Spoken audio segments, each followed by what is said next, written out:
Hi, welcome to RMS Real Estate Team Channel. Home tips when buying your new home.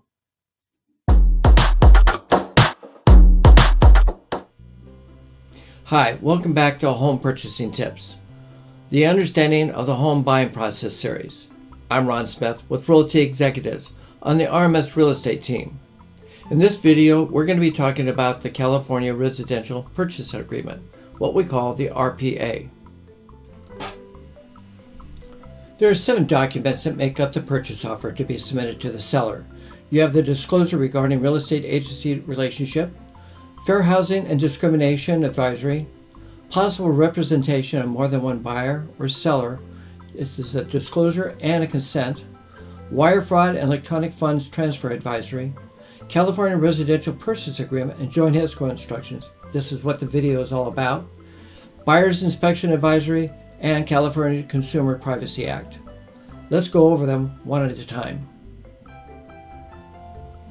Agency relationship. This is a written California law that defines what the relationship can be between the brokerage or the agency and the client, whether it be a seller, buyer, or both. Fair housing and discrimination advisory.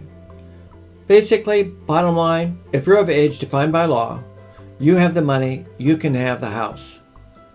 That's it. End of story. No exceptions, no rules other than that. You have the money, you can buy the house. All homes are for everyone. Representing more than one buyer and or seller at the same time is basically an acknowledgement that you understand that we work with many buyers and many sellers at the same time. That we can represent a buyer, a seller, buyer and seller for the same property. We can also represent many buyers for the same property, although this is not advisable. That's all this form is about. Wire fraud. This is very key and very important. This plays a key role of opening up escrow and closing escrow.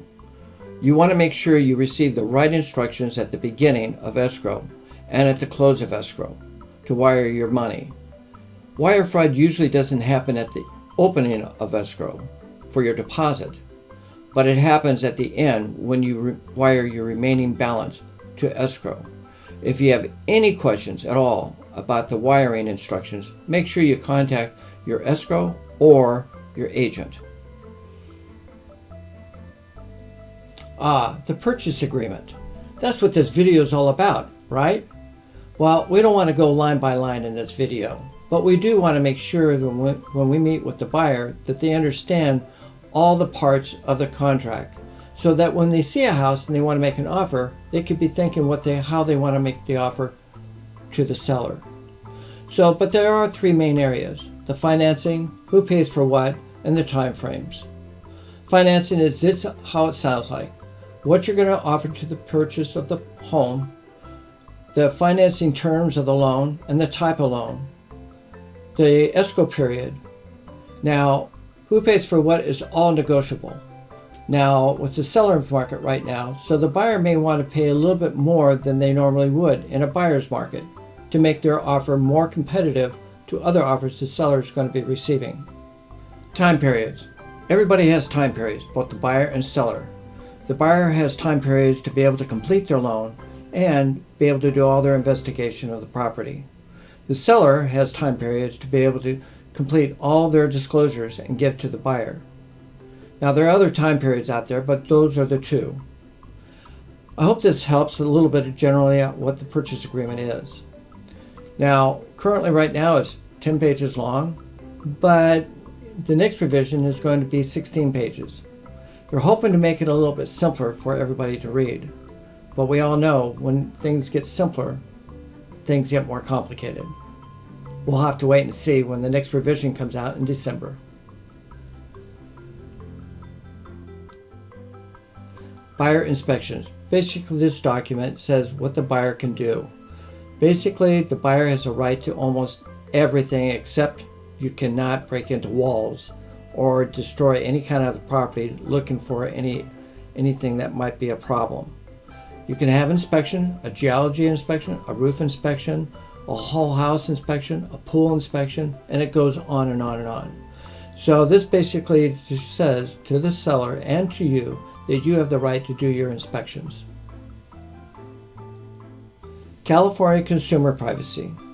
Basically, this document says what we can and cannot do with your personal information. We do not sell your private information to any third parties. We do not post it on the marketing. We don't put it on the MLS. With the exception of when the escrow closes, we do put how much the home sold for and any concessions both the buyer or seller has made to purchase the home. I hope this video helps in what it takes to make an offer here in California, with all the documents that needs to be done and the contract itself, which is 10 pages, going to 16 in December. As always, if you have any questions, feel free to give us a call. Area code 661-904-5313, or go ahead and ask the questions below, and we'll go ahead and respond to them. Again, thank you for watching the video.